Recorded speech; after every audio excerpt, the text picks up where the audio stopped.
क्योंकि अभी स्कूल्स में कॉलेजेस में एग्जाम्स चल रहे हैं, तो there is a strong possibility आप अभी रजिस्टर करोगे और जल्दी से आपका नंबर आ जाएगा। यानी वीडियो अपलोड होते ही अगर आपने रजिस्टर किया मेरी वेबसाइट पे, there is a strong possibility अगले कुछ दिनों के अंदर अंदर आपको एंट्री पास आएगा और आप यहां पर आ जाओगे।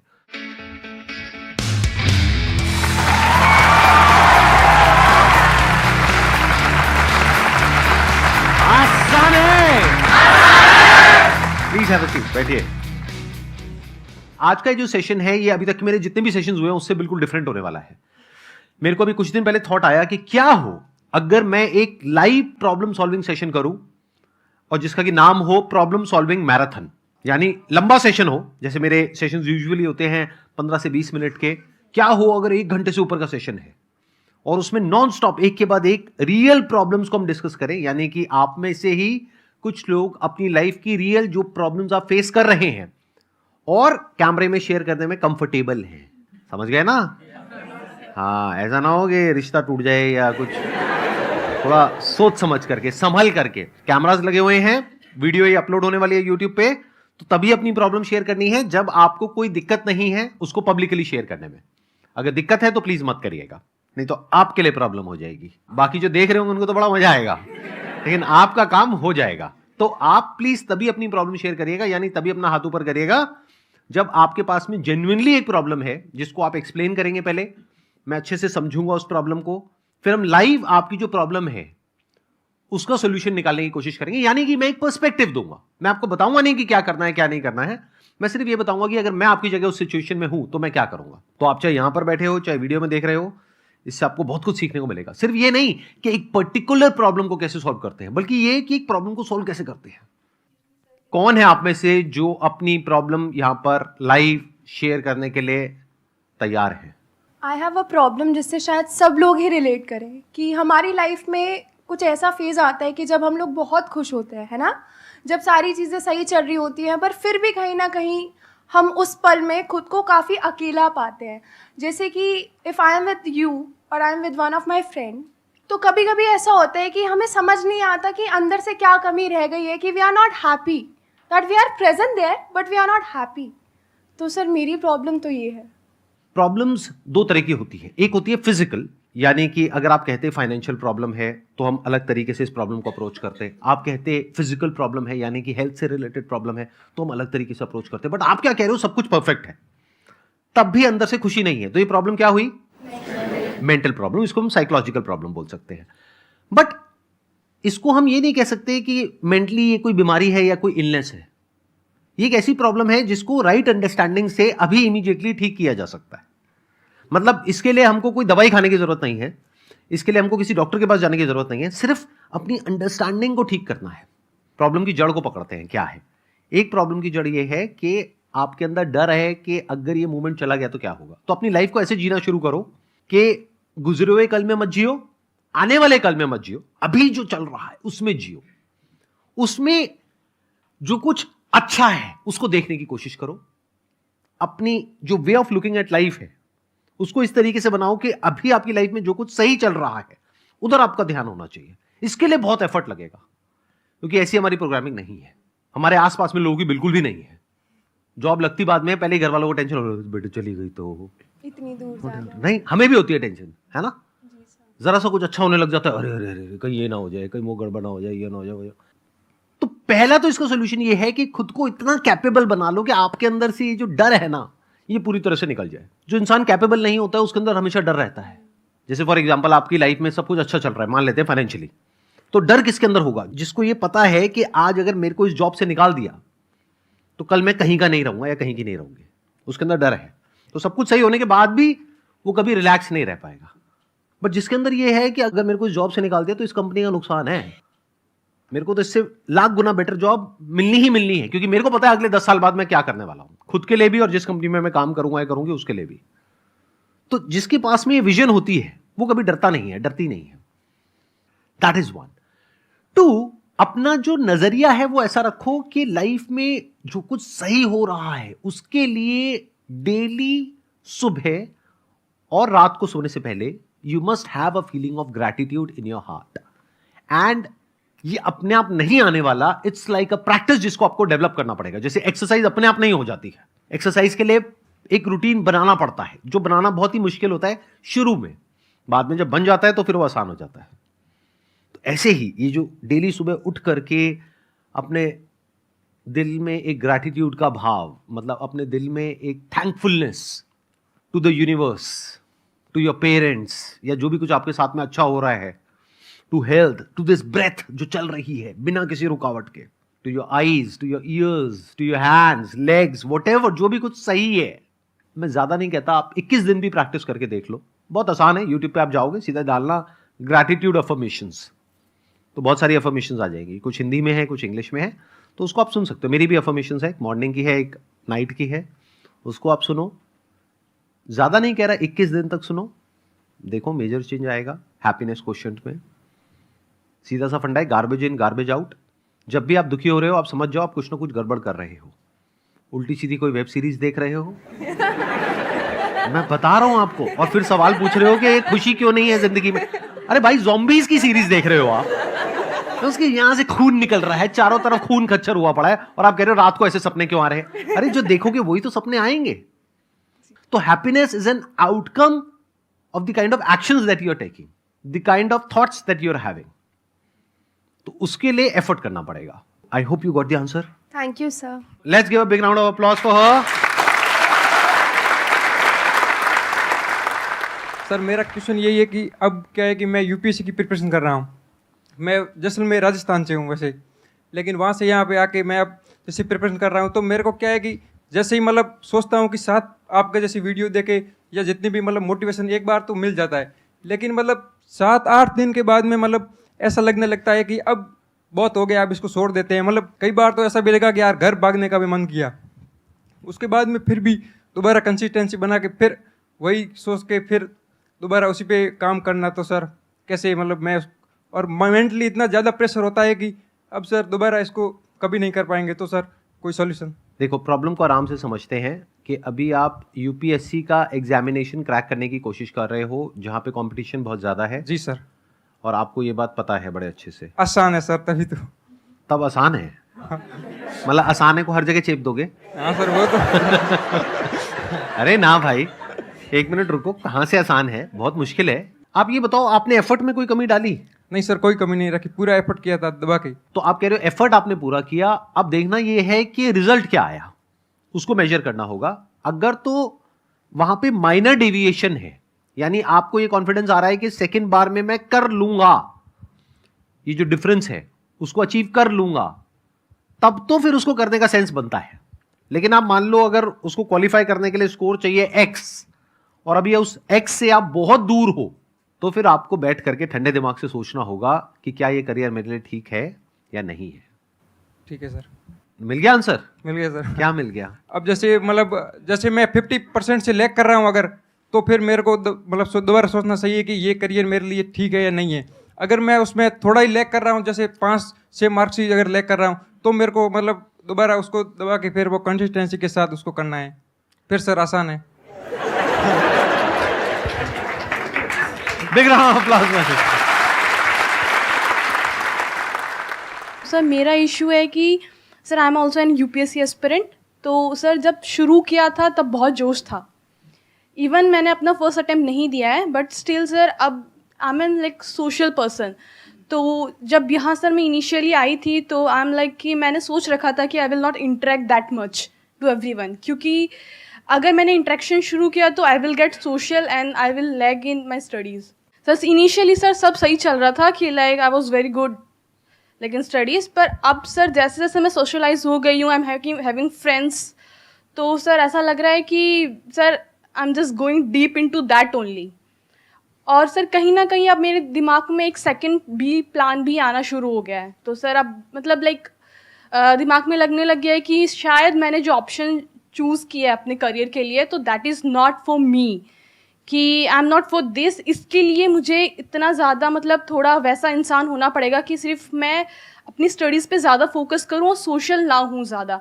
But I no I am a social person, और मुझे लोगों से इंटरेक्ट करना, नेटवर्क बनाना, वो मुझे कभी कभी लगती है कि आई एम फॉर दैट। तो अब मुझे लगता है कि वापस पीछे जाना और यहाँ इतना खर्चा करने के बाद that is not that easy. तो sir I am in this situation कि अब मुझे समझ नहीं आ रहा है कि अब मुझे आगे क्या करना चाहिए। देखो, मैं आपको ये नहीं बता सकता कि आपको क्या करना चाहिए। मैं ये बता सकता हूँ अगर मैं आपकी सिचुएशन में होऊंगा तो मैं क्या करूंगा। मैं पहले अपनी पर्सनालिटी को देखूंगा कि मेरी पर्सनालिटी क्या है, उसके अकॉर्डिंग करियर को चूज करूंगा। अभी आपने अपने करियर को कैसे चूज किया, आप खुद बताइए, आपने कैसे चूज किया कि मेरे को यूपीएससी को क्रैक करना है? ये थॉट कहां से आया?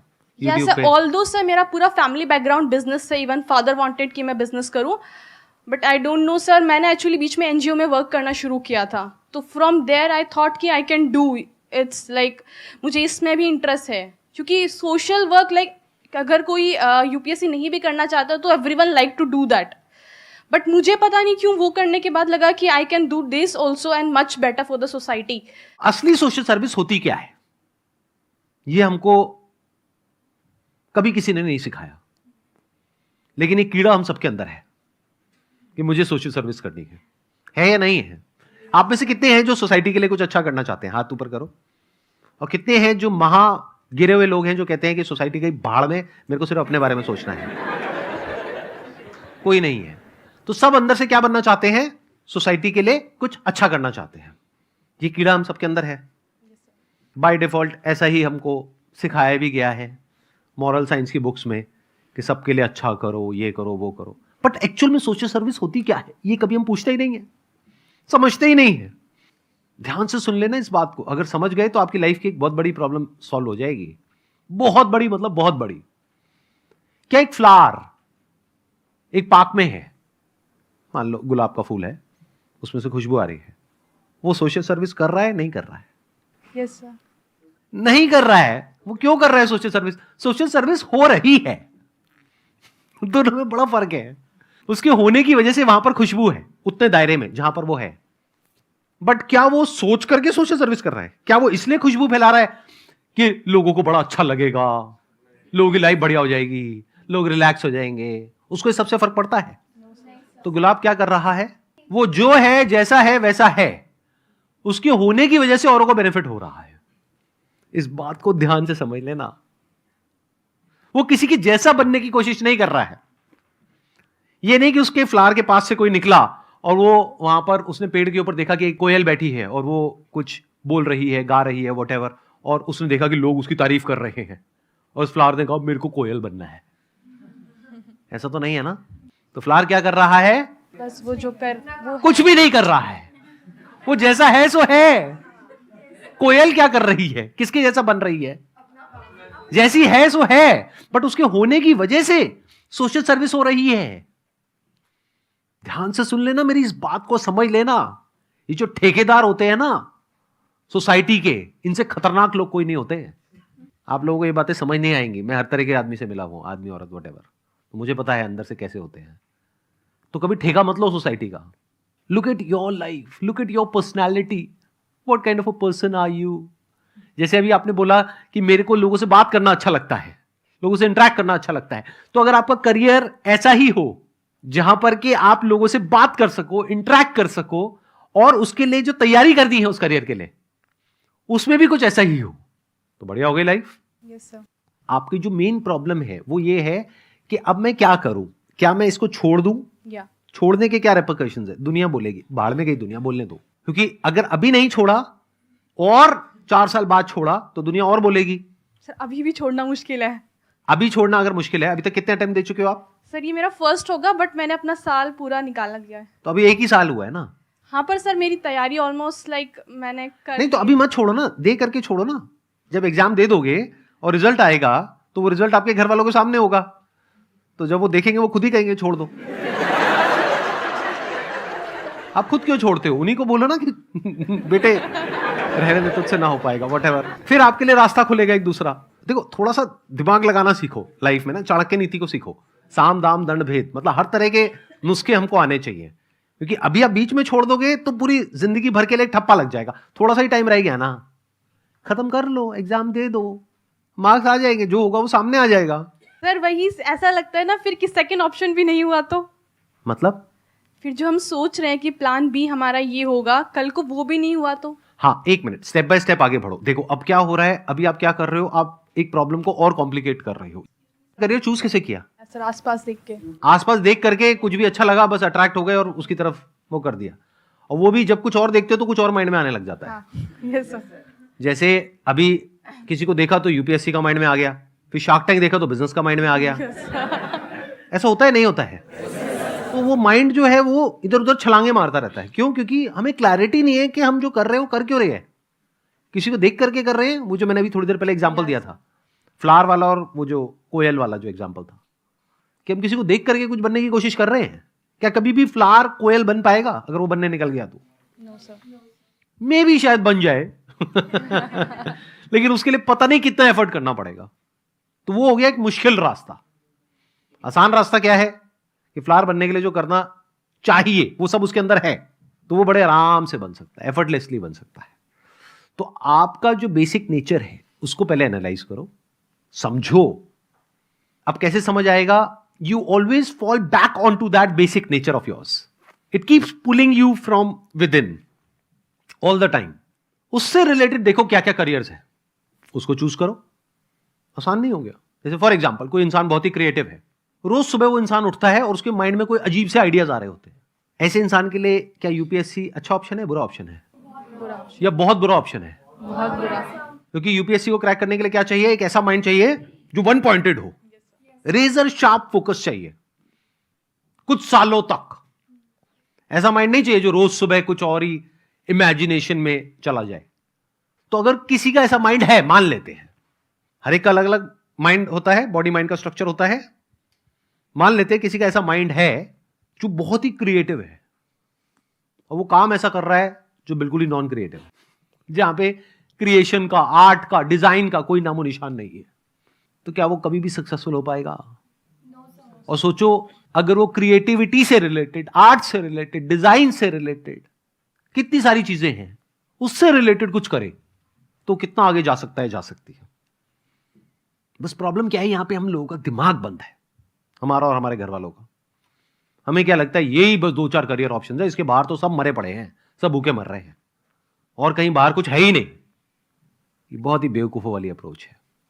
This is the height of foolishness. ये एक बंद दिमाग की निशानी है और उसको लगता है कि दुनिया वैसी ही है जैसी कि मुझे लगती है, एक कुएं के मेंढक की तरह। बट जिस इंसान ने पूरी दुनिया को देखा है, एक्चुअल में उसको करियर काउंसलिंग करनी चाहिए, ना कि उसके मां बाप को। मैं इसको और थोड़ा सिंपल करता हूं, अपने स्टैंड पॉइंट से कुछ बताता हूं आपको, एक्सपीरियंस शेयर करता हूं।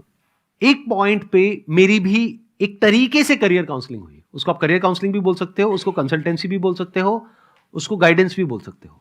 अब वो गाइडेंस मुझे किसने दी? जब मैं अपना बिजनेस शुरू कर रहा था, मैं कुछ बहुत ही गलत डिसीजंस लेने वाला था उस बिजनेस में। मैं सोच रहा था इसको 1 साल बाद करेंगे, 2 साल बाद करेंगे। तब कोई आए और उन्होंने आकर के मुझे बोला कि नहीं, you should ideally launch it now. जितना आप डिले करोगे, आपको मार्केट का रिस्पॉन्स गेज करने में उतना ही टाइम लगेगा, उतना ही आप इन्वेस्ट कर चुके होगे, उतना ही टाइम वेस्ट कर दोगे, पैसा वेस्ट कर दोगे, फिर एंड में फेलियर उतना ही बड़ा हो जाएगा। Then you will not be able to pivot. तो ये उन्होंने मुझे आइडिया दिया, थॉट दिया। किन्होंने? मेरे एक रिलेटिव हैं जो कि यूएस से हैं। उनका जो एक्सपोजर है बिजनेसेस को लेकर के, लाइफ को लेकर के, वो बहुत बड़ा है। तो वही अगर मैंने सजेशन लिया होता किसी अपने ऐसे रिलेटिव से जो मानो जिनका लाइफ को लेकर के एक्सपोजर बहुत ही नैरो है, तो पहले तो उनको समझ ही नहीं आता। उनको समझाने में मुझे 4 महीने लग जाते कि इमेजेस बाजार नाम की चीज क्या होती है, स्टॉक फोटोग्राफी क्या होती है। अरे फोटो तो गूगल में फ्री में मिल जाती है, कोई पैसे क्यों देगा उसके? ये कैसा बिजनेस है? बिजनेस तो हमें समझ आता है, यहां से माल खरीदा वहां बेचा। तो जो ट्रेडिशनल बिजनेसमैन है वो ऐसी बातें करता। अगर किसी ऐसे इंसान के पास में चला जाता जिसने जॉब करी है, वो कहता अरे बिजनेस में तो बड़ा रिस्क है। तो ऐसा इंसान चाहिए जिसने लाइफ को पूरी तरह से देखा हो। There is absolutely no limit to what you can do if you align your career as per your personality. अपनी पर्सनैलिटी के अकॉर्डिंग अगर आप कुछ करते हो तो वो काम एफर्टलेस हो गया, उसको सीखना भी एफर्टलेस हो गया, बाद में उसको करना भी एफर्टलेस हो गया। अगर आपकी पर्सनैलिटी से वो काम अलाइन नहीं है तो पहले तो उसको क्रैक करना ही नेक्स्ट टू इम्पॉसिबल है, क्योंकि बार बार आपकी पर्सनैलिटी आपको एक तरफ खींचेगी और वो काम दूसरी तरफ खींचेगा, उस काम के लिए जो करना पड़ेगा। फिर उसके बाद अगर आपका हो भी गया और उस काम में भी अगर आपकी पर्सनैलिटी से अलाइनमेंट नहीं है तो आप पूरी जिंदगी के लिए फंस गए। आपको कुछ पर्सपेक्टिव मिला? यस कुछ थॉट प्रोसेस चेंज हुआ? सर, मुझे लगता है कि मुझे अपनी पर्सनैलिटी के अकॉर्डिंग मतलब अपना फ्यूचर डिसाइड करना चाहिए। और अभी जिस सिचुएशन में हूँ तो I should give this next attempt with all my efforts. फिर भी नहीं होता है तो I will go with my personality. और उससे रिलेटेड क्या क्या ऑप्शंस अवेलेबल हैं? सर, एक आपकी तरह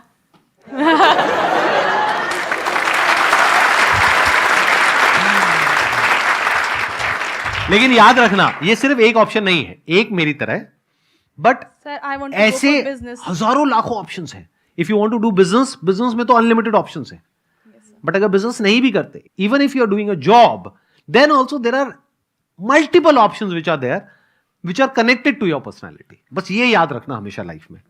मेरा जो प्रॉब्लम है कि मेरे माइंड में तो चल रहा होता है कि मैं किसी को समझा दूंगा, ये समझाऊंगा, ये समझाऊंगा, लेकिन लास्ट में जब उनके पास पहुंचता हूँ, उनको समझाने जाता हूँ, तो मेरा बिल्कुल माइंड ब्लैंक हो जाता है कि मैं उनको क्या समझाऊंगा। मतलब कि समझाता हूँ लेकिन समझ में नहीं आता कि उनको क्या समझा रहा हूँ मैं।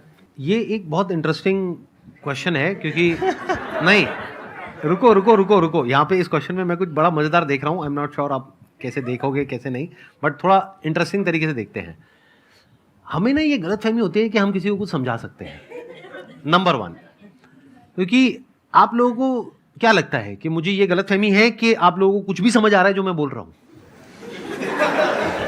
कुछ नहीं समझ आया है, क्योंकि आप उसको समझ रहे हो अपने स्टैंड पॉइंट से, आप उसको रिलेट कर रहे हो जो आपकी लाइफ का एक्सपीरियंस है उससे। मैं किसी और ही स्टैंड पॉइंट से कुछ बोल रहा हूं, आप चाहो भी तो उसको नहीं समझ सकते। तो इस गलतफहमी से बाहर आ जाओ पहले तो, कि कोई भी इंसान कुछ भी समझेगा आपकी बात को, नंबर 1। तो करना क्या है, किसी को कुछ समझाना चाहते हो तो कैसे समझाएं? तो उसको समझाने की कोशिश मत करो, पहले उसको समझो कि उसके डिजायर्स क्या हैं, उसके फियर्स क्या हैं, उसकी लाइफ में what is it that person wants, कि उसका थॉट प्रोसेस क्या है। अगर वो आप समझ जाते हो, देन एक पॉसिबिलिटी होती है कि अब आप उससे बात कर सकते हो, अब एक कम्युनिकेशन हो सकती है। नहीं तो कम्युनिकेशन ही पॉसिबल नहीं है। फॉर एग्जाम्पल, सेल्स में बोलते हैं एक फीचर्स होते हैं, एक बेनिफिट्स होते हैं। जो घटिया सेल्समैन होते हैं, यानी जो आते हैं और नॉन स्टॉप आपको तंग करके चले जाते हैं, जिनके मुंह पे जा करके आप अपने घर का दरवाजा ऐसे मारते हो जोर से और आप कहते हो भाग जाए यहां से, दोबारा मत आइए, उनमें और ऐसी सेल्समैन में जिनको आप घर के अंदर बुला लेते हो, क्या फर्क होता है लुक्स के अलावा? कि उनसे पता चलता है कि एक तो पहली बात तो जो सेल्स पिच मतलब वो चेप देते हैं बिल्कुल, वो कि आप ये चीज़ खरीद लो, वो चीज़ खरीद लो। और नॉर्मल हाँ। जो है बिल्कुल पर्टिकुलर तरीके से समझाते हैं कि आप ऐसी चीज़ें खरीदो, हाँ। उससे आपको ये बेनिफिट्स मिलेंगे, तो Right. नॉर्मल चीज़ है। मैं आपको और बताता हूं, ये भी आपने 2 लेवल बताए हैं सेल्समैन के, एक तीसरा लेवल भी होता है। वो आपको कुछ भी नहीं समझाते, वो आपसे पूछते हैं और वो समझ जाते हैं कि आपकी प्रॉब्लम क्या है, Yes. और वो बोलते हैं कि इस प्रोडक्ट से ही ये प्रॉब्लम सॉल्व हो सकती है, बस खत्म। अगर उस प्रॉब्लम के बारे में 1000 चीजें हैं जो बताई जा सकती हैं, वो 1000 नहीं बताते हैं, वो 10 भी नहीं बताते हैं, वो एक ही बताते हैं। वो एक कौन सी होती है? जो आपकी प्रॉब्लम होती है उससे कनेक्ट कर देते हैं। Yes. किसी को कुछ भी समझाने से पहले आपको उनको समझना पड़ेगा, फिर आप उनसे बात कर सकते हो उनके लेवल पे आकर के, otherwise you can not talk to anybody. और सब कुछ तो कभी भी किसी को नहीं समझाना है, कुछ पत्ते बचा करके रखने हैं, सारे पत्ते नहीं खोल देने हैं, चाहे आपके पेरेंट्स ही हो। सही टाइम आने पे सही बात बोली जाती है, अगर सब कुछ ही जाकर के आप बोलने लग जाओगे तो गड़बड़ हो जाएगी। फॉर एग्जाम्पल, आप अपने लिए कोई करियर चूज करना चाहते हो और आपके घर वाले अगेंस्ट हैं, अब आप कह रहे हो उनको जाकर के मुझे समझाना है, कैसे समझाओगे? ध्यान से समझो पहले उनके माइंड में क्या चल रहा है। उनके माइंड में ग्रोथ नहीं चल रही है, आपके माइंड में ग्रोथ चल रही है। आपके माइंड में चल रहा है कि इस बिजनेस से इतने साल में 10 गुना पैसा कमाया जा सकता है। उनके दिमाग में ये सब नहीं चल रहा है, उनके दिमाग में चल रहा है कि ये जो पैसा हम लगाएंगे उस पैसे का क्या है भाई, वो डूब गया तो क्या होगा, नंबर 1। नंबर 2, आपकी लाइफ की सिक्योरिटी क्या है। उनके माइंड में कुछ और ही चल रहा है, आपके माइंड में कुछ और ही चल रहा है, और दोनों एक दूसरे को समझाने की कोशिश कर रहे हैं और फिर कह रहे हैं जनरेशन गैप है। दोनों बुद्धू बता रहा हूं, मतलब क्योंकि समझ ही नहीं पा रहे ना कि सामने वाले को चाहिए क्या है। क्योंकि या तो वो आपसे आपकी भाषा में बात करें या आप उनसे उनकी भाषा में बात करो। दोनों अपनी अपनी भाषा में बात कर रहे हैं, बिल्कुल ऐसा हो गया, एक अंग्रेजी बोल रहा है, एक जर्मन बोल रहा है, उसको उसकी नहीं समझ आ रही, उसको उसकी नहीं समझ आ रही, और धर धर धर धर धर धर धर धर दोनों बोलते चले जा रहे हैं। और वो कह रहा है कि उसको समझ क्यों नहीं आ रहा, अरे भाई उसको आती ही नहीं अंग्रेजी। और इधर से वो बोल रहा है उसको जर्मन समझ क्यों नहीं आ रही, मैं इतनी कोशिश तो कर रहा हूं। तो आपको फिगर आउट ये करना है कि जो आप करियर चूज करने वाले हो उसमें वो कैसे अचीव होगा जो वो चाहते हैं। बस उतनी ही बात उनसे करनी है, अपनी बातें नहीं करनी है उनसे। आई बात समझ में? नहीं आई? आगे सर। कैसे समझाए हम? समझ समझ के जो ना समझे, समझ समझ के भी ना समझे, ऐसा कुछ होता था ना? क्या होता है? समझ समझ के समझ एक मिनट देना इनको, माइक देना। हाँ, समझ समझ के समझ को समझो, समझ समझना भी एक समझ है, समझ समझ के जो ना समझे मेरी समझ में वो ना समझ है। क्या बात है, let's give big round of applause.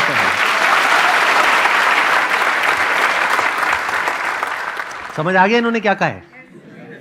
कुछ समझने को है ही नहीं, क्या समझ आ गया? आपको क्लियर जवाब मिला? आपकी प्रॉब्लम को सोल्यूशन मिला? सर यही है कि पहले जो सारी चीज़ें हैं खुद से पहले सारी चीज़ें समझ लो, तब जाके किसी को जाकर नॉर्मल चीज़ें समझानी है कि वो जितना रिलेट करता है कि उतना ही उसको समझाना है। हाँ, जो वो चाहता है बस वही बातें करनी है उससे। Yes sir. फालतू की बातें नहीं करनी है। Yes sir. जैसे अब अगर मान लो कि मैं किसी बच्चे से बात कर रहा हूँ, बच्चा मतलब जैसे मान लो 14-15 साल का है, 16 साल का है, अब उस टाइम पे मैं उससे बातें करने लग जाऊँ बिजनेस की, एंटरप्रेन्योरशिप की, इसकी उसकी, तो मुझे पता है उसको कुछ समझ ही नहीं आना है। उसके दिमाग में तो हार्मोनल लोचा चल रहा है, ब्रेन में अलग ही केमिकल से निकल रहे हैं। वो बेचारा सामने बैठ करके हूँ भी करता रहेगा, लेकिन अंदर कुछ और ही चल रहा है। जैसे फॉर एग्जांपल यहाँ पर ऑडियंस मान लो 20-25 साल की नहीं है, 14-15 साल की है, तो मुझे पता है वो बच्चे को अगर मैं इधर उधर की बातें करूंगा कुछ समझ ही नहीं आएगा, उसको तो ध्यान अपनी साथ वाली की तरफ है। तो उससे वैसी ही कोई बात करनी पड़ेगी, तब उसकी अटेंशन ग्रैब हो पाएगी, तब हमारे बीच में कम्युनिकेशन हो पाएगी, नहीं तो हो ही नहीं सकती। Good morning, sir. Yeah, good morning. I'm Neha from Dehradun. So currently I'm a student, but maybe I would be stepping into the job sector in a few months. So my problem is that while I'm studying, like my marks and the academic records are quite good as per the expectations of my parents, but somewhere I feel that I'm not able to give my 100% towards it. I don't know why, but still I have that guilt feeling that I could do much better, but still I think that it's lagging somewhere. So how should I make myself to work at the highest potential of mine? But what do you mean by that? क्योंकि अभी आपने कहा कि आप पढ़ाई में अच्छे हो, यानी कि अभी तक जो भी आपके घर वाले आपसे एक्सपेक्ट करते हैं, वो क्या एक्सपेक्ट करते हैं कि जो भी आप पढ़ाई कर रहे हो वहां पर आप अच्छा स्कोर कर रहे हो, Yes. अच्छे तरीके से आप आगे बढ़ रहे हो, एंड यू आर सेइंग कि आप बहुत अच्छे से कर रहे हो, राइट? मतलब उनके एक्सपेक्टेशंस मीट कर रहे हो। नाउ द प्रॉब्लम इज आपकी खुद की एक्सपेक्टेशंस मीट नहीं हो रही है। Like, That's what you're trying to say? The thing is, they only see the college records and the school records, but in today's time, the competition is much higher outside the college. Like the competitive examination studies, like some of my friends are able to manage this college studies as well as the competitive exam preparation. But somewhere I feel that I am not able to manage it properly. आप क्या क्या कर रहे हो, एक बार थोड़ा सा बताओगे? अभी I am currently in MSc final semester. Okay. सो ये ख़त्म होने ही वाला है बस कुछ महीने बाद. तो अभी I got placed in one of the companies from my college itself. But since I would be trying for the government job as well. So I would be trying for UPSC, but अभी तक मैंने शुरू नहीं किया because I wanted to first make a backup plan because UPSC I think is uncertain. एक minute, मेरे को यहाँ पे क्वेश्चन पूछ लेने दो आप लोगों से। आप में से कौन है जो UPSC की तैयारी नहीं कर रहा है? हैं ऐसे भी लोग इस दुनिया में, इस ग्रह पे ऐसे भी लोग हैं? अच्छा, क्योंकि एक भाई साहब यहाँ से आए, एक बहन जी वहाँ से आई, एक बहन जी यहाँ से आई। बहन जी चलेगा, मतलब मैं बोल रहा हूँ थोड़ा तो नहीं, जो भी मतलब क्या बोलूँ, दीदी नहीं, नाम बेटर है आई थिंक। हाँ, नाम is a good idea. Neha नाम है आपका, Yes, राइट? तो द प्रॉब्लम इज कि आप ये कह रहे हो कि अब मैं ये कर रही हूँ प्लस साथ में मेरे को UPSC की भी तैयारी करनी है। Like the thing is, it's not only about UPSC. Like जैसे कॉलेज के कुछ काम होते हैं that I do. But मुझे लगता है कि मुझे उसके साथ कुछ और चीज़ें भी करनी है जिसके लिए मैं टाइम नहीं निकाल पाती हूँ. Like staying in Delhi alone requires a lot of work because I cook myself. So वो भी, और फिर हाउस होल्ड कोर्स. तो मतलब मुझे ऐसा लगता है कि मैं थोड़ा सा ना उन चीज़ों को थोड़ा ज़्यादा टाइम दे देती हूँ जो कि मैं अपने स्टडीज़ में और डिवोट कर सकती हूँ, पर वो थोड़ा मैनेज मुझे लगता है कहीं लैग हो रहा है. और उसी वजह से जो एक्चुअल पोटेंशियल है जिससे मैं स्टडी कर सकती हूँ वो थोड़ा सा कहीं छूट रहा है. आप जो भी कॉम्पिटिटिव एग्जाम्स की तैयारी करने वाले हो, दैट कुड बी UPSC और एनी अदर एग्जाम, तो उसके लिए पढ़ाई तो करनी पड़ेगी. हाँ. तो अगर मैं अपने आप को रेट करूं कि मुझे अगर वो तैयारी करनी पड़े, तो मैं रेट करूंगा अपने आप को 100 में से 4-5 नंबर या मैक्सिमम 10 नंबर तक, क्योंकि मैं खुद को जानता हूँ बड़े Like, अच्छे से. तो आप अपने आप को कहाँ रेट करते हो? I am a kind of person कि मुझे कोई 24 घंटे भी बिठा के बोले तू बस पढ़ ले, बाकी सब हम कर लेंगे. I can do that very easily. 24 घंटे हाँ. ज्यादा नहीं हो गया थोड़ा? नहीं, actually I have done it like a lot of times. अच्छा, मतलब कहने का एक तरीका है. I enjoy studying. नहीं, मैं आपकी भावनाओं की कदर करता हूँ, समझ गया आप क्या कहना चाह रहे हो. 24 घंटे मतलब कहने के लिए है, बट द पॉइंट इज कि मतलब आप दिन में 10-12 घंटे भी पढ़ सकते मतलब मैं बोर नहीं होंगी पढ़ाई से, ये है. अच्छा, तो आप मतलब बहुत ही पढ़ाई में बहुत आगे की स्टेज पर हो, यानी कि मतलब मे बी 100 में से अगर आपको नंबर दिए जाए, अपने आप को खुद को रेट करना हो, तो मे बी 95, 98, क्योंकि मेरे को नहीं लगता है यहाँ पे किसी में इतना दम भी होगा कि वो इतनी बड़ी बात बोल पाए. है कोई माइका लाल जिसमें इतना दम हो कि वो 24 घंटे नॉन स्टॉप पढ़ सके? कोई नहीं है. आधा घंटा सर, वो भी आधा घंटे में सर 30 बार और थॉट्स आते हैं सर. माइंड को फोकस कैसे करें सर? एनी हाउ, तो ये बोलने का दम बहुत कम लोगों में होता है. तो मे बी 100 में से आप हो 98, 99, मे बी 100, क्योंकि इससे ऊपर और क्या होगा. ज्यादा बोल रहे. मैंने ज्यादा बोला, आपने ज्यादा बोला है. शुरुआत किसने करी थी ज्यादा बोलने की? एक मिनट, आराम से प्रॉब्लम को समझते हैं. प्रॉब्लम यह है कि आप उतना नहीं कर रहे हो जितना आप कर सकते हो. पीछे से आपका फाइनेंशियल बैकग्राउंड कैसा है, यानी कि फाइनेंशियली क्या आपके पेरेंट्स आपको अच्छे से सपोर्ट कर रहे हैं? हाँ, they never like pressurise me on anything. Like जो मैं करती हूँ दे ऑलवेज सपोर्ट मी. जो मैंने पढ़ाई का भी जो चूज किया, उन्होंने कहा जो करना है करो. तो अब आपको फिगर आउट करना होगा कि ऐसा क्या है जो आपका जो बेसिक नेचर है उससे अलाइंड होता है. अब देखो, प्रॉब्लम एक ही है बट सॉल्यूशन दो अलग अलग है. अब जो लोग बहुत ही लीनियर तरीके से सोचते हैं वो कहेंगे प्रॉब्लम अभी जो इन्होंने पूछी थी वो भी ऑलमोस्ट ऐसी ही थी कि भाई करना चाहिए छोड़ना चाहिए. तो मैंने इनको क्या कहा, अगर मैं आपके स्टैंड पॉइंट से होऊंगा तो मैं तो छोड़ दूंगा. ये इनके लिए सॉल्यूशन था. और आपके लिए क्या सॉल्यूशन है, क्योंकि आपने कहा कि मैं इतना पढ़ सकती हूं, तो आपके लिए क्या सॉल्यूशन है कि आप वो जो बाकी के काम है, यानी जो आप कह रहे हो आपका सारा टाइम वहां चला जाता है, घर में खाना बनाना, कपड़े धोना, हाँ, मतलब साफ कुछ भी, सफाई, हाँ. व्हाटएवर, वो सब उस सब में टाइम चला जाता है. प्लस आप क्या करने वाले हो कि अभी आपकी प्लेसमेंट हो गई है, जैसे ही आपकी जॉब शुरू होगी तो आपका सारा टाइम वहां चला जाएगा. हाँ, बट द थिंग इज कि स्टक नहीं रहना है ना उसी जॉब में भी. लाइक थोड़ा आगे के लिए भी कुछ. I was about to say that. तो मैं अगर आपकी जगह होऊंगा तो मैं क्या करूंगा, जस्ट एज एन एग्जाम्पल, या अगर मान लेते हैं कि मैं करियर काउंसलर हूं और मैं आपको गाइड कर रहा हूं कि क्या करना चाहिए, तो मैं क्या करूंगा, पहले आपके फाइनेंशियल बैकग्राउंड को देखूंगा कि आपके पेरेंट्स के पास में कितना पैसा है, क्योंकि पीछे से पेरेंट्स आपको सपोर्ट कर रहे हैं. तो अगर पेरेंट्स आपके फाइनेंशियली वेल ऑफ है, यानी वो अगले 2 साल तक 3 साल तक आपका खर्चा उठा सकते हैं, तो उनको बहुत अच्छी रिटर्न मिल सकती है. इन अदर वर्ड्स कि अगर आप अगले 2-3 साल तक लग करके किसी अच्छी जॉब के लिए तैयारी करते हैं, जहां पर के अच्छा हाई पेइंग आपको जॉब मिल जाएगी, जो आपको लगता है कि आपके लिए ज्यादा एफर्टलेस है, जिसमें एफर्टलेसली आपका ध्यान लग जाता है. कुछ सब्जेक्ट्स ऐसे होंगे जहां पे आपको बहुत एफर्ट लगाना पड़ता है. मान लेते मैथ्स में बहुत एफर्ट लगाना पड़ता है, बट ऐसे कुछ सब्जेक्ट्स हैं, फिजिक्स है, केमिस्ट्री है, वहां पे ध्यान एकदम से लग जाता है. तो जहां पे ध्यान लग जाता है, ऐसे जो सब्जेक्ट्स हैं उससे रिलेटेड जो करियर ऑप्शंस हैं, और जहां पे फ्यूचर पोटेंशियल बहुत अच्छा है, जहां पे आपको ये पता है कि अगर मैं 2 साल तक 24 घंटे ना सही दिन में 12 घंटे भी पढ़ाई करूंगी तो 2 साल बाद मैं ये क्रैक कर लूंगी, और उसकी श्योरिटी बहुत ज्यादा है. सुनना, ध्यान से सुनना, क्योंकि अगर श्योरिटी कम है तो मैं ऐसे करियर में नहीं जाऊंगा. मतलब आप ये कहते हो कि मैं दिन में 12 घंटे पढ़ाई करूंगी, लेकिन आई एम नॉट श्योर कि 2 साल बाद मेरा होगा या नहीं होगा, तो I will not go in that career. I will go in a career जहां पे आई एम ऑलमोस्ट 100% श्योर. तो रिस्क 0 हो गया, पेरेंट्स के लिए भी, आपके लिए भी. तो फिर मैं अपने पेरेंट्स से बैठ करके आराम से बात करूंगा कि भाई ऐसा कुछ मैं सोच रहा हूं कि अगले 2 साल में ये पॉसिबल है, तो मैं जॉब नहीं करूंगा. अभी सुनने में थोड़ा अजीब लगेगा आपको, क्योंकि आपकी प्लेसमेंट हो गई है, राइट. तो मैं जॉब के लिए मना कर दूंगा. अपनी पढ़ाई जो भी एमएससी है उसको खत्म करके, लास्ट सेम है उसको खत्म करके, मैं अपना पूरा फोकस डालूंगा अगले 2 साल के लिए अपने पेरेंट्स से डिस्कस करके कोई ऐसी एग्जामिनेशन को क्रैक करने में जिसकी क्रैक होने की पॉसिबिलिटी बहुत ज्यादा है, जहां पे कंपटीशन कंपैरेटिवली कम है, जहां पे ज्यादा लोग नहीं जाते हैं. ऐसे किसी एग्जामिनेशन में मैं नहीं जाऊंगा जहां पे सब लोग जा रहे हैं, जिसके बारे में सबको पता है. मे भी कोई ऐसी फील्ड चूज करूंगा जिसके बारे में बहुत कम लोगों को पता है. हो सकता है इंटरनेशनली कुछ ऐसा हो जहां पे स्कॉलरशिप्स मिलती हो, तो मैं उधर अपना एफर्ट लगाऊंगा.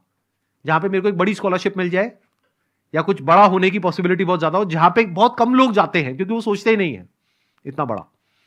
तो मैं कहीं ऐसी किसी जगह पे जाऊंगा जहां पे मुझे ग्रांट मिल जाए, स्कॉलरशिप मिल जाए, और थोड़ा सा पेरेंट्स से सपोर्ट मिल जाए, और फिर मैं वहां पे से एक क्वालिफिकेशन को ले करके, डिग्री को या डिप्लोमा को ले करके, then I will start doing something big. तो 2 साल बाद जो मैं कर रहा होऊंगा वो उससे बहुत बड़ा होगा जो अभी अगर मैं अपने 2 साल निकाल देता हूं घर के काम करने में या फिर एक जॉब करने में, क्योंकि अभी अगर आपको प्लेसमेंट लगी भी है तो मान लेते हैं कि एक्स अमाउंट आपको मिल रहा है, बट अगर 2 साल बाद आप एक क्वालिफिकेशन ले लेते हो जो आपके लिए लेना मुश्किल नहीं है, क्योंकि 100 में से अगर रेटिंग देखी जाए आपकी इन टर्म्स ऑफ जो भी उसको तैयारी करने के लिए वो चाहिए, आपको जो स्किल्स चाहिए, जो बेसिक नेचर चाहिए, वो आपके पास में है। तो अगर आप पूरा एफर्ट वहां लगाते हो 2 साल तक और वो नहीं हुआ तो उसका बैकअप प्लान भी तैयार है कि अगर ये नहीं हुआ तो यहां हो जाएगा, ये नहीं हुआ तो यहां हो जाएगा, ये नहीं हुआ तो यहां हो जाएगा, बट ये उससे 5 गुना या 10 गुना बड़ा है जो अभी हो रहा है। तो मैं जो अभी छोटा कुछ है मेरी लाइफ में उसको सेक्रीफाइस कर दूंगा कुछ बड़ा अचीव करने के लिए। देखना, ध्यान से समझना। जैसे फॉर एग्जांपल हम सबके पास में एक चीज है जो लिमिटेड है, बल्कि 2 चीजें हैं, एक टाइम और एक पैसा। ये 2 चीजें हम सबके पास में लिमिटेड है। चाहे दुनिया का सबसे अमीर आदमी भी है उसके पास भी लिमिटेड है, वो पूरी दुनिया तो नहीं खरीद सकता ना। और दुनिया के सबसे अमीर आदमी से सबसे नीचे आने में क्या देर लगती है? कुछ ही दिन लगते हैं। हंस क्यों रहे हो? समझ आ गया क्या? अच्छा, नहीं मैं चाहता नहीं था कि आपको समझ आए, बट ठीक है, आ गया तो कोई बात नहीं। तो 2 चीजें हैं जो हम सबके पास में लिमिटेड है, चाहे मैं हूं, चाहे आप हो, चाहे कोई भी है, कोई भी इंसान है इस पूरी दुनिया में, टाइम और पैसा। तो इसको बड़े समझदारी से इन्वेस्ट करना होता है, टाइम को भी और पैसे को भी। अब यहां पे एक प्रॉब्लम आएगी, आप कहोगे कि सर आपने जो आइडिया दिया उसके हिसाब से मुझे घर का काम नहीं करना चाहिए। तो घर का काम कौन करेगा? आप। मतलब आपके घर का काम तो करना ही है, तो वो कौन करेगा? अरे तो वो कोई ऐसा इंसान करेगा जिसके टाइम की जो वैल्यू है उसके साथ में वो मैच होता है। मान लो कोई मेड है, वो आएगी, खाना बनाएगी, वो साफ सफाई करेगी, ये करेगी, वो करेगी। अब आप कहोगे सर वो तो 5,000 रुपए लेकर के चली जाएगी। तो क्या आपके टाइम की वैल्यू अगर 2 साल बाद देखी जाए, आज की बात मत करो, आज तो 0 है क्योंकि आज तो आप जॉब ही नहीं कर रहे, क्या 2 साल बाद आपके टाइम की वैल्यू 5,000 रुपए महीना है? तो क्यों कर रहे हो वो काम? समझे? कैलकुलेट करो ना कि अगर 2 साल में आप एक पर्टिकुलर इसको क्रैक करते हो तो मान लो आपको ₹1,00,000 महीने का मिलेगा। तो ₹1,00,000 महीने तक पहुंचने के लिए आपको उसको अगले 2 साल तक 5,000 रुपए देना होगा। 5,000 रुपए महीना मतलब साल का कितना हो गया? 60,000 रुपए। 2 साल का कितना हो गया? 1,20,000 रुपए। तो इसको ऐसे देखो, 1,20,000 रुपए आपने इंस्टॉलमेंट्स में इन्वेस्ट किया, उसके ऊपर जिंदगी भर आपको ₹1,00,000 महीना आने वाला है। बुरी इन्वेस्टमेंट है क्या? तो अपने घर वालों को समझाओ ये बात। प्लस जो जॉब आपने छोड़ी उसमें भी तो लॉस हुआ ना आपको। 2 साल तक मानो आपने एक जॉब छोड़ दी और आज आपको मिल रहा है मान लो 30,000 रुपए महीना, तो साल का कितना हो गया? 3,60,000 रुपए। 2 साल में कितना हो गया? 7,20,000 रुपए। तो 7,20,000 रुपए आपने छोड़ दिया, प्लस ये भी एक मेड रखी करी और वो सब अपने काम को डेलीगेट किया ताकि आप 1 पॉइंटेड फोकस के साथ 2 साल तक पढ़ाई कर सको। तो टोटल लग गया 10 लाख रुपए। 10 लाख रुपए कितने टाइम में लग गया? अगले 2 साल में। लेकिन उस 10 लाख को आपने रिकवर किया कितने टाइम में? अगले 10 महीने में, जॉब लगते ही। तो ये कहां बुरी है इन्वेस्टमेंट? ये तो बढ़िया इन्वेस्टमेंट है। जब घर वालों को ये बात समझाओगे तो उनको समझ आएगी या नहीं आएगी? बशर्ते कि आपके प्लान में दम हो। अब वो प्लान में दम क्या होता है? ध्यान से सुन लेना मेरी बात को। बट नॉट श्योर कितने लोगों को समझ आएगी, कितनों को नहीं आएगी, बट कोशिश की जा सकती है। करियर हमेशा ऐसा चूज करो जहां पे डिमांड बहुत ज्यादा हो, सप्लाई कम हो, यानी कि जो हर एक की नजरों में ना हो। अगर कोई ऐसा करियर आप चूज कर रहे हो जो सभी कर रहे हैं तो आपके सक्सेसफुल होने की पॉसिबिलिटी बहुत कम है उसमें। That is a fact. Yes sir. Clear हुआ कुछ? हाँ, क्या बताओ? वही कि हमें मतलब अभी ये देखना पड़ेगा कि किस में हमें थोड़ा सा टाइम और इन्वेस्ट करके हमें बेटर बेनिफिट मिल सकता है, चाहे हमें थोड़ा सा अभी कुछ प्रेजेंट फायदों को सैक्रिफाइस क्यों ना करना पड़े। Please have a seat, let's give a big round of applause. Thank you sir. Sir मैं आपके रिलेशनशिप से मतलब बहुत इंस्पायर्ड हूँ, जैसा आप आपके और रुचि मैम के। ठीक है सर हम भी ऐसे स्कूल में मिले थे 12th क्लास में। हम मतलब कौन? आप और वो लड़की है लड़का? लड़की सर, लड़की। बस कह रहे हो, पूछना ठीक रहता है, मतलब यू नेवर नो। आप उस लड़की से स्कूल में मिला था। स्कूल में मिले थे, ठीक है, बहुत सुंदर। आगे? और उसके बाद में फिर सर हमारा मतलब 2.5 साल तक रिलेशनशिप चला और फिर ब्रेकअप हो गया थोड़े टाइम पहले। ठीक है, सुनने दो। अबे हंस क्यों रहे हो?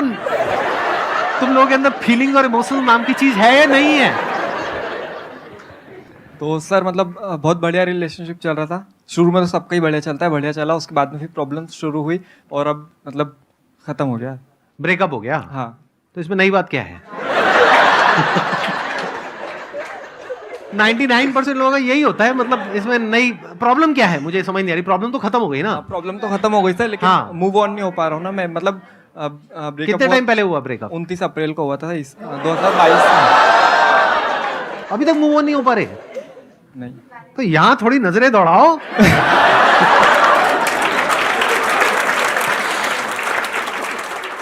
यहां पर भी कुछ ऐसी होंगी जिनके ब्रेकअप हुए होंगे और बेचारी मूव ऑन नहीं कर पा रही होंगी।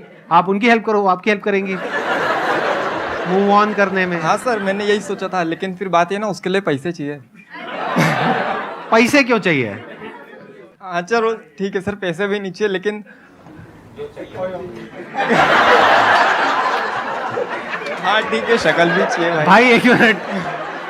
ऑन अ सीरियस नोट, आप बताओ मुझे प्रॉब्लम है क्या? मैं मतलब समझ नहीं पा रहा अभी भी। सर जैसे 29 मतलब उस टाइम उसके बाद में हमारी बात नहीं हुई थी 4-4.5 महीने तक की। हाँ हाँ। और फिर जैसे मतलब रिलेशनशिप में होता है ना कि मतलब कुछ स्पेशल दिन होता है, जैसे कुछ अपन सेलिब्रेट करते हैं, तो उस टाइम पे फिर मतलब ऐसे बात हुई थी हमारी थोड़ी, फिर ऐसे चला, और फिर मतलब नॉर्मल बात करते थे फ्रेंड जैसे।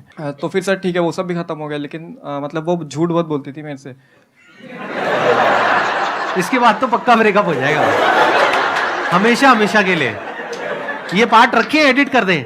रख लो सर, रख लें? हाँ ठीक है। और भी सर बहुत सारी चीजें जो मैं मतलब शेयर नहीं कर सकता। नहीं, मत करना, मत करना। हाँ, मैं समझ रहा हूँ आप कहाँ जा रहे हो, किस डायरेक्शन में जा रहे हो। इतना मत शेयर करो भाई, आपके बच्चे भी देखने वाले हैं इस वीडियो को। मैं वैसे इंस्टाग्राम भी वगैरह कुछ नहीं चलाता हूँ, लेकिन जो दोस्त ने वो लोग मतलब दिखा देता कि भाई देख, तो फिर मतलब वो देख के मूव ऑन नहीं हो पाता है। और ये वैसे आप लोग हंस रहे हो, लेकिन ये प्रॉब्लम बहुत कॉमन है, क्योंकि प्रॉब्लम ये नहीं है, देखो ध्यान से समझो प्रॉब्लम है क्या। प्रॉब्लम ये नहीं है कि आपका ब्रेकअप हो गया है, प्रॉब्लम ये है कि अगर मानो उसकी किसी और के साथ फोटो डल जाती है तो वहां पे असली प्रॉब्लम होती है। सही कह रहा हूँ, गलत कह रहा हूँ? 100% सही है। 100% सही है सर, आपने दुखती हुई नस दबा दी सर। सर हर चीज है ना, मतलब हर चीज है, मतलब उसी की मतलब याद भूल आती नहीं है। पा रहा हूँ सर, मतलब हर चीज मतलब उसी की, मतलब कुछ भी ले दे के भाई मतलब दिमाग वहीं रहता है सर 24 घंटे। आई थिंक जो प्रॉब्लम की जड़ है वो ये है कि अभी आपके पास में कंस्ट्रक्टिव और कुछ नहीं है करने के लिए, कि आपकी पूरी एनर्जीज कहीं एक जगह पे लगाने के लिए नहीं है, जिस वजह से आपकी एनर्जीज वहां पे जा रही है। क्या मैं ठीक कह रहा हूँ, गलत कह रहा हूँ? अभी आप क्या कर रहे हैं? यूट्यूब चैनल में वो भी करता हूँ, और मेरी जॉब मतलब जॉब भी कर रहा हूँ अभी मैं। आप जॉब कर रहे हो और साथ साथ में अपना यूट्यूब चैनल भी चला रहे हो। क्या आप आने वाले 5 साल बाद अपने आप को फाइनेंशियली एक पर्टिकुलर लेवल पे देखते हो या नहीं देखते हो? सर देखता हूँ। या फिर कहते हो कि नहीं, जो भी है जैसा भी है ठीक है, नहीं घर सर, वाले तो हैं ही, बिल्कुल बैठे हैं, देखता वो खिला देंगे, व्हाटएवर? नहीं सर, बिल्कुल देखता हूँ खुद को। क्या अचीव करना चाहते हो 5 साल बाद? सर मेरे को बस फाइनेंशियली फ्री होना है। फाइनेंशियली फ्री का मतलब क्या? मतलब कितना पैसा कमाना इतना चाहते हो? पैसा कि मेरे को पैसे की टेंशन ना हो। इतना पैसा कमाना चाहते हो कि आपको पैसे की टेंशन ना हो? हाँ। 5 साल के अंदर अंदर? ऐसा कैसे होगा? अभी एज कितनी है आपकी? 22 चल रहा है। 22 है, तो 27 की एज में आप फाइनेंशियली फ्री होना चाहते हो तो सकता है, बट प्रैक्टिकली कैसे पॉसिबल होगा? अभी आप जॉब कर रहे हो, आई एम अज्यूमिंग कि बहुत ज्यादा नहीं कमा रहे होगे वहां से। बिल्कुल नहीं कमा रहा सर। बिल्कुल भी नहीं कमा रहे? नहीं, बिल्कुल भी नहीं, मतलब बहुत ज्यादा बिल्कुल फ्री नहीं की कमा जॉब कर रहे हो? हाँ, बिल्कुल ज्यादा बहुत। अच्छा, मतलब कम कमा रहे हो, है ना? हाँ ठीक है। कोई पढ़ाई लिखाई अभी और कुछ नहीं कर रहे? नहीं सर, मेरे को करना भी नहीं है, मैंने खुद ही डिसीजन लिया था कि मेरे को ठीक पढ़ाई है, नहीं करनी। पढ़ाई भी नहीं करनी, तो अब फिर 5 साल में आप फाइनेंशियली फ्री कैसे होगे? फाइनेंशियली फ्री होने की दिक्कत नहीं सर, वो तो बहुत सारे तरीके हैं, आपके वीडियो देखता हूँ मैं। और वीडियोस की बात नहीं है सर, वीडियोस की बात नहीं है, मतलब मेरी जो वीडियोस आपने देखी है वो वीडियोस मैंने बनाई है अपने पर्सपेक्टिव से, यानी जो मेरी लाइफ का एक्सपीरियंस कहता है उसके बेस पे। और मेरी एज आपकी एज से बहुत ज़्यादा है, ऑलमोस्ट डबल है, तो मैंने लाइफ को बहुत सारे अलग अलग एंगल से देखा है, तब जा करके मैं कुछ बोलता हूँ। तो आप ये मत समझो कि अगर मैंने बोल दिया कि पैसे कमाने के बहुत सारे तरीके हैं तो मतलब हलवा है कि आप जाओगे और जा करके कोई भी काम करोगे और वहां से एकदम पैसे की बारिश होने लग जाएगी। ऐसा नहीं होता है, यस सर, उसमें बहुत सारे फेलियर्स भी आते हैं, ये भी Yes, बोला sir. ना मैंने अपने सेशंस में। Yes sir. तो फेलियर की गुंजाइश कहाँ है आपके पास में? क्या पीछे फाइनेंशियली बहुत पैसा है आपके पेरेंट्स के पास में? नहीं सर। नहीं है, तो फिर क्या करोगे? फैमिली को सस्टेन करने के लिए पहले जॉब करनी पड़ेगी, यस सर। जॉब आप छोड़ नहीं सकते। और अब आप कह रहे हो कि मैं और कुछ करके वहां से पैसा कमा लूंगा, वो तो बहुत आसान है। अरे नहीं है आसान। चाहते आप क्या हो? 5-10 साल में फाइनेंशियली फ्री होना चाहते हो। Yes sir. पॉसिबिलिटी क्या है कि अभी जिस ट्रैक पे चल रहे हो, यानी 1 साल पहले जो हुआ था उसको याद कर रहे हो, वो माइंड में चलता रहता है, इधर से जॉब चलती रहती है, उधर से पीछे फाइनेंशियल बैकग्राउंड भी कोई तगड़ा नहीं है, एजुकेशनल क्वालिफिकेशन भी तगड़ी नहीं है, तो पॉसिबिलिटी क्या है कि जो भी आप सोच रहे हो 10 साल क्या वो 20 साल में भी अचीव होना ऑलमोस्ट नेक्स्ट टू इम्पॉसिबल है। लेकिन मेरी वीडियोस देख करके इल्यूजन क्या क्रिएट हो गई? अरे वो तो बहुत सारे तरीके हैं, हो जाएगा। कैसे हो जाएगा? एक तरीका बताओ मुझे, क्या प्लान है? Give me one good idea जिसके बेस पे आप उसको एग्जीक्यूट करोगे, और मैं उसी आइडिया में अभी फ्लॉ निकाल दूंगा। मैं कहूंगा यहां से आपको 10 लाख रुपए आने वाले नहीं है, 10 लाख रुपए डूबने वाले हैं। अब बताओ क्या करोगे? सर ऐसा कोई आइडिया तो नहीं है, मतलब आइडियाज़ तो बहुत सारे हैं। जैसे कि मैंने जब मेरी 12th कंप्लीट हो गई थी 2020 में, तो उस टाइम पर मैंने मतलब खुद डिसीजन लिया था कि नहीं इसके आगे मेरे को नहीं पढ़ना है। तो वो मैंने ऐसे ही नहीं लिया था, मतलब बहुत कुछ देख के लिया था कि मतलब जो कुछ भी काम कर रहे हैं वो लोग भी बहुत पैसा कमा रहे हैं दिन का आराम से। जैसे कोई दरवाज़ा भी लगाना है तो वो सिर्फ 1 घंटा काम करते हैं और 500 रुपये लेते हैं एक दरवाजे का, और अगर वैसे 10 दरवाजे भी जाके लगाएंगे तो उनका दिन का मतलब आराम से बहुत पैसा हो जाता है। तो मैंने ऐसे बहुत सारे काम देखे थे ऐसे छोटे छोटे, और मेरे को पता था कि हाँ ये बहुत कुछ हो सकता है ऐसे ही। और वो लोग जो कर रहे हैं वो लोग सिर्फ ये करते हैं, वो लोग सारा काम खुद ही करने का सोचते हैं। तो लेकिन अगर मैं कुछ भी मैं कर लूँगा आराम से, कोई दिक्कत नहीं। 1 महीना भी नहीं लगता ये सीखने में जो वो काम करते हैं। हाँ, और मैं उनसे मतलब जो टीवी भी लगाने आते हैं घर में और बहुत सारी चीज़ें हैं, वो टाइम नहीं लगता सीखने में और वहाँ पे पैसा अच्छा है। लेकिन वो लोग सोचते हैं कि नहीं मैं ही कर लूँगा सारे, और वो लोग सारे वही कर रहे हैं, मैंने बहुत देखा है। तो वो लोग सब मैं ही करता हूँ। लेकिन अगर ऐसा कुछ मैं कर दूँ कि हाँ मैं करूँ पहले और फिर साथ में अपनी टीम बढ़ाते चले जाऊँ, तो ऐसे बहुत कुछ बड़ा किया जा सकता है हर चीज़ में, बहुत सारी फील्ड्स में। अब देखो, अब मैं बता देता हूँ आपके साथ में प्रॉब्लम क्या हो रही है एग्जैक्टली। आपके साथ में नहीं हो रही, आई एम श्योर मेरी जो वीडियोस देख रहे हैं बहुत सारे लोगों के साथ में प्रॉब्लम हो रही होगी। देखो हुआ क्या है कि मैं एक बात कर रहा हूँ एक पर्टिकुलर लेवल से, और वो जो लेवल है वो मैंने अचीव किया है based upon a lot of hard work, lot of smart work, lot of understanding, lot of knowledge, lot of information, बहुत सारी गलतियां करके, बहुत सारे लॉसेज उठा करके, तब जाकर के मेरी वो अंडरस्टैंडिंग डेवलप हुई है। आपने वो सब सुन लिया और सुन करके आपके माइंड में क्या आ गया, हाँ इसमें क्या बड़ी बात है, एक दरवाजा लगाना है, 1 महीने में मैं सीख जाऊंगा, उसके बाद में मैं दरवाजा लगाऊंगा, उसके बाद में मैं आगे 10 बंदे रख दूंगा, वो दरवाजे लगाएंगे, और उसके बाद में ये हो जाएगा वो हो जाएगा। ये सब हवा में है। प्रैक्टिकली जब आप जाओगे ना और जाकर के दरवाजा लगाने की बात करोगे किसी से, वो आपको अपने घर के अंदर घुसने क्यों देगा? तो अगर ग्राउंड लेवल पे आप देखोगे रियलिटी कुछ और है, बट आपके माइंड में क्या हो गया है, आपको ये लग रहा है कि ये सब कुछ करना तो बहुत आसान है, तो ये तो मैं कभी भी कर लूंगा। एक्चुअल में कुछ नहीं किया है। तो अब क्या करना है? देखो इस प्रॉब्लम का सॉल्यूशन, जो प्रॉब्लम है एक्चुअल में मैं जो समझ पा रहा हूं ना आपकी, वो नहीं है कि ब्रेकअप हो गया और ये भूलना कैसे है। क्या करोगे भूल के? अगर याद आती भी रहे तो क्या फर्क पड़ता है? कुछ ऐसी जगह पे ध्यान लगाओ ना कि टाइम ही ना हो ऐसा फालतू का कुछ भी सोचने के लिए। अब चैलेंज क्या है कि आपके माइंड में तो ये बन गया है कि ये बिजनेस करना, पैसा कमाना, ये कोई बड़ी बात नहीं है, चाहे मेरे पास में कुछ हो चाहे नहीं हो। ऐसा रियलिटी में नहीं होता है। नंबर 1 तब होता है या उन लोगों के लिए होता है जो इतना एफर्ट करे उस चीज को सीखने में, और सिर्फ उस चीज को नहीं, उससे रिलेटेड जो भी कुछ है उस सबको सीखने में, जिसकी कोई हद नहीं है, तब जाके काम होता है। अगर आप ही के एग्जांपल की मैं बात करूं, यहां पे गेट लगाना है तो गेट तो वो लगाएगा ना जो हमारा इंटीरियर वाला है, या जो बंदा ठेकेदार है, या जो आर्किटेक्ट है। आप तो इसमें से कुछ भी नहीं हो, तो आप क्या हो? आपसे गेट कोई क्यों लगवाएगा? और अगर आप एक कारपेंटर हो तो आपकी दिहाड़ी है एक दिन की 10,000 रुपए नहीं मिलेंगे आपको दिहाड़ी के, 500 रुपए, 700 रुपए, 1000 रुपए। और जब शुरू करोगे तो शुरू के 2, 4, 5 साल तक तो आप किसी को असिस्ट करोगे। 1 महीने में क्या सीखोगे? 1 महीने में तो थ्योरेटिकली सीखोगे, प्रैक्टिकली सीखने में, हाथ साफ होने में 2, 3 साल, 4 साल लग जाएंगे। अभी माइंड में क्या हो गया आपके, ये तो ऐसे हो जाएगा, ऐसे हो जाएगा, ऐसे हो जाएगा, वो लोग ऐसे करते हैं, ये वो। थ्योरेटिकली मेरी सारी बातें समझ आ गई, प्रैक्टिकली कुछ भी समझ नहीं आया। थ्योरेटिकली समझ आ गई स्विमिंग क्या होती है, प्रैक्टिकली स्विमिंग नहीं आती है। पानी में कभी उतरे नहीं है, तो जब पानी में उतरोगे तब समझ आएगा खेल चल क्या रहा है। कि एक जो कारपेंटर जिसके पास में एक्चुअल में काम होता है, उसके पास में 2, 4, 5 असिस्टेंट्स होते हैं। उन असिस्टेंट्स को दिन के कुछ पैसे मिलते हैं, डिपेंडिंग अपॉन द एरिया और लोकेशन जहां पर आप रह रहे हो, उस हिसाब से रेट होता है। किसी ऐसी जगह पर हो जो रिमोट एरिया है तो वहां पे 200-300 रुपए, 400 रुपए, और अगर आप यहां पर हो दिल्ली में, एनसीआर में, 500 रुपए, 600 रुपए, मैक्सिमम 700 रुपए, 800 रुपए एक दिन का। वो भी 12-12 घंटे काम करना पड़ता है कई बार। Yes sir. तो महीने का कितना हुआ? 20,000 रुपए। सर वो तो सिर्फ मैंने एक एग्जांपल दिया था। कोई और एग्जांपल दो। नहीं सर, समझ गया, मतलब बात समझ गया मैं आपकी। बात समझ आई? Yes, sir. क्या समझ आई? स्किल्स अपग्रेड करना पड़ेगा, और जो अपन जैसा सोचते हैं अपनी फेरी टेल दुनिया में वैसा नहीं है, पहले मुंगेरी उसको लाल के उतरना हसीन पड़ेगा। सपने होते हैं, हाँ। जिन सपनों की दुनिया में कुछ भी हो जाता है, हाँ। और बड़ी जल्दी हो जाता है कि मैं एक मुर्गी खरीदूंगा, वो 10 अंडे देगी, फिर उसमें से मुर्गियां निकलेंगी, फिर उसमें से ये होगा, फिर मेरा पोल्ट्री फार्म होगा, ये होगा, वो होगा। जब प्रैक्टिकली करने जाते हैं तब पता लगता है अच्छा मुर्गी को बीमारी भी होती है, बहुत सारी मुर्गियां तो मर जाती हैं बीमारी की वजह से, और बीमारी के लिए इलाज कराने के लिए पैसे चाहिए होते हैं, मेरे पास तो वो भी नहीं है। Yes sir. तो एक्चुअल में जो लाइफ है, एक्चुअल में जो बिजनेस है, वो वैसा नहीं है जैसा आपको टीवी में दिख रहा है या मेरी बातों में दिख रहा है, यहां दिख रहा है, वहां दिख रहा है। वो तो थ्योरेटिकल बातें हैं, वो तो तब आपके काम की है जब आप एक्चुअल में कुछ कर चुके हो। डेलीगेट तो तब करोगे ना जब खुद एक लेवल पे पहुंच जाओगे। समझ गए? Yes sir. Sir my question is kind of psychological type. अभी यहाँ पे बहुत सारे करियर क्वेश्चंस हो गए तो मैं उसको ड्रॉप कर रही हूँ।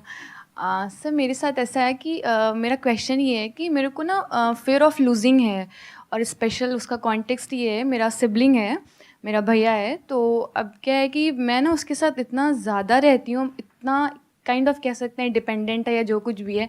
अगर करियर को लेकर इसमें जाएं तो जैसे मैंने 12th के बाद जो कुछ भी खुद का बहुत सारा प्लानिंग किया, डिज़ाइनिंग मैंने अपनी चीज़ों को खुद से किया, उस डिज़ाइनिंग का जो फाइनल टचअप होता है हर चीज़ का ना, वो मुझे देता है।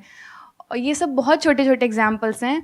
तो अब जब से कॉलेज आई हूँ ना, ऐसा मेरे साथ हो रहा है कि जब भी मैं मेडिटेट करती हूँ, मतलब मेरा अपना खुद का है, तो मैं वो क्रिया वगैरह करती हूँ, तो मतलब मुझे ना तब बहुत अचानक से मैं ओवर इमोशनल हो जाती हूँ। मतलब काइंड ऑफ मेरे को रोना भी आ जाता है कि मुझे लगता है कि अब मैं उससे दूर हो गई हूँ। ऐसे टाइम विद पासिंग टाइम मैं उसको मतलब दूर हो जाऊँगी तो खो दूँगी। In the sense what do you mean by that? मतलब धीरे धीरे जैसे अभी क्या है कि अभी डिस्टेंस मेंटेन हुआ है, मतलब अभी फिजिकली दूर हुए हैं, तो अभी से वो लगता है कि मतलब अभी वो भी बड़ा हो जाएगा, उसकी लाइफ सेट हो जाएगी, उसकी शादी हो जाएगी, उसकी हाँ, वाइफ आ तो जाएगी। हाँ, वो मेरे से अलग हो जाएगा। वो तो होना ही है।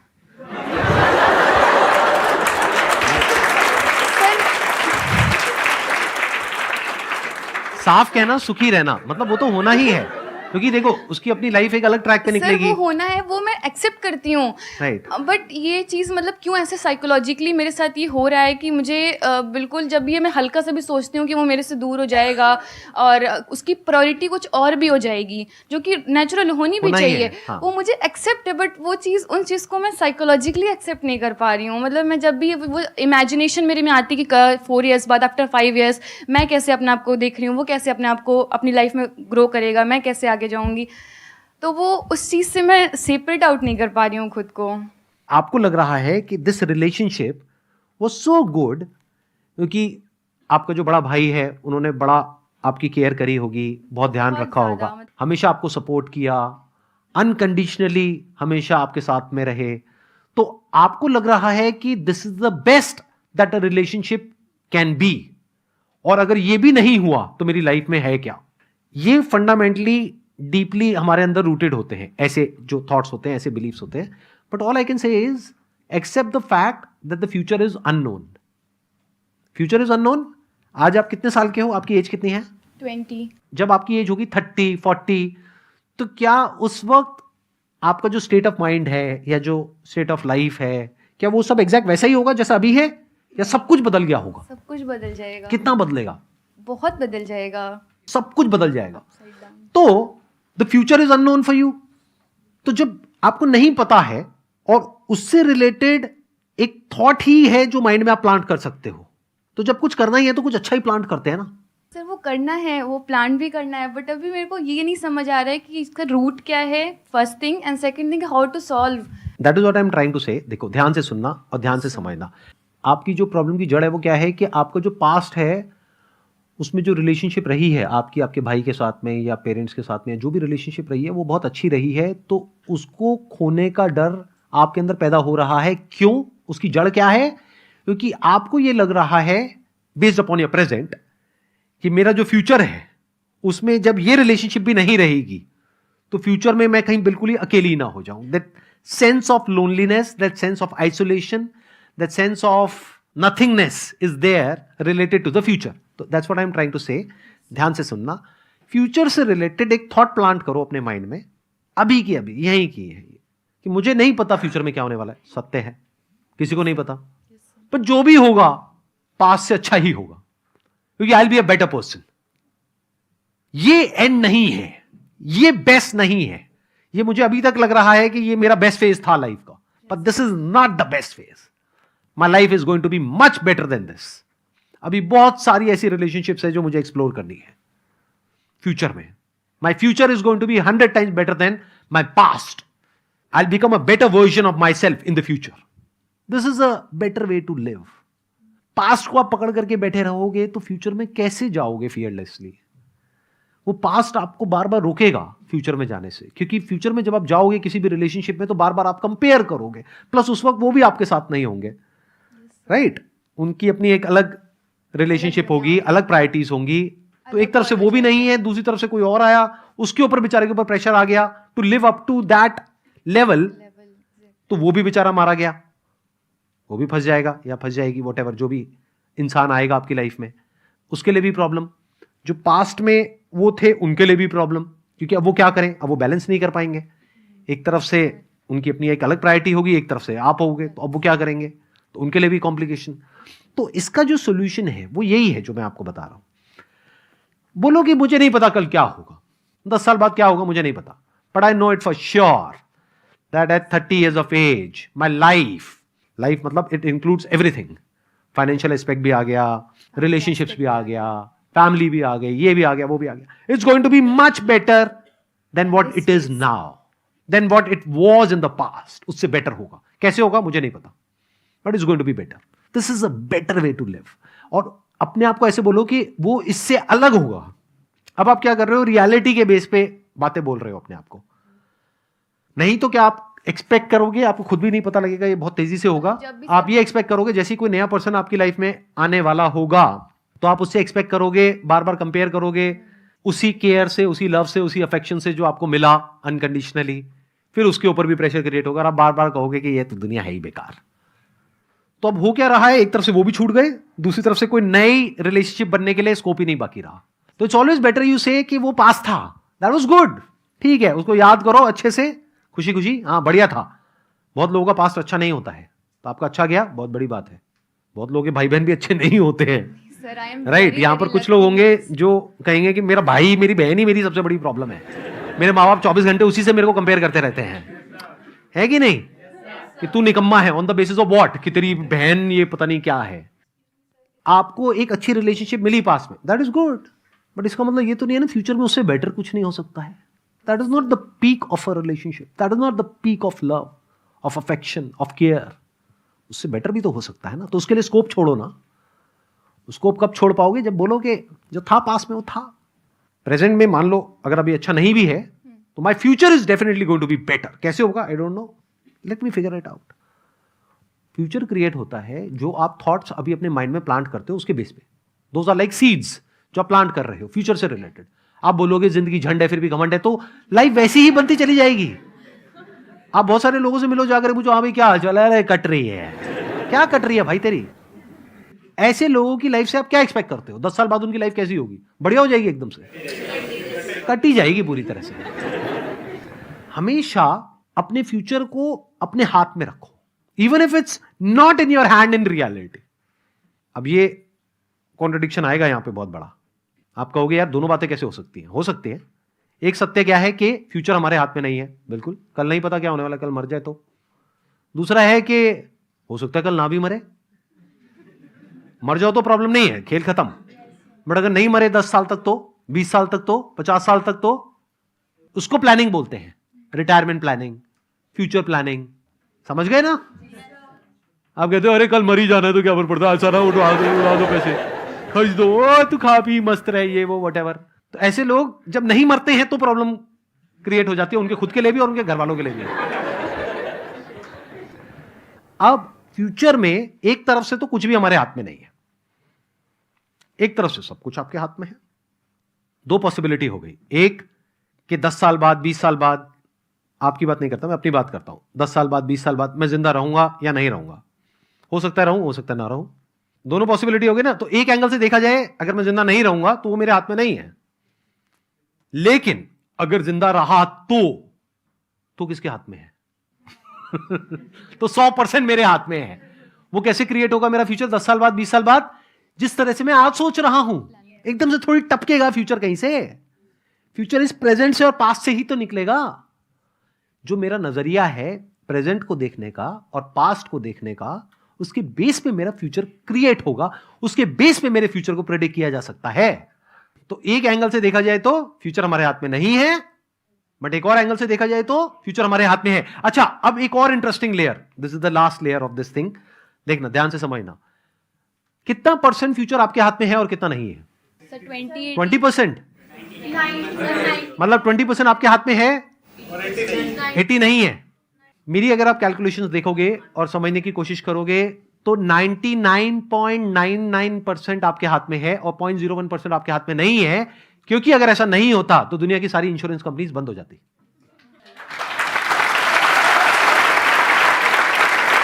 ध्यान से समझो, आप 5,000 रुपए प्रीमियम में पे करते हो टर्म इंश्योरेंस का, इंश्योरेंस कितने की मिलती है? 1 करोड़ की। क्यों दे पा रहे हैं वो? अगर 20% लोग मर जाएं तो कंपनी बंद हो जाएगी। तो कंपनी को पता है कि आपके मरने की क्या पॉसिबिलिटी है और आपके जीने की क्या पॉसिबिलिटी है, उस पर दाव लगा रही है। आपको खुद को नहीं पता है। मतलब आपके जिंदा रहने की पॉसिबिलिटी आप किसी इंश्योरेंस कंपनी से जाकर के पूछ सकते हो, वो एक्यूरेटली बताएंगे आपको बेस्ड अपॉन डेटा। तो इसका मतलब 99.99% लाइफ आपकी 20 साल बाद जो होने वाली है वो आपके हाथ में है। सिर्फ 0.01% पॉसिबिलिटी को हटा दो तो। Wish you all the best. Thank you so much for coming ji.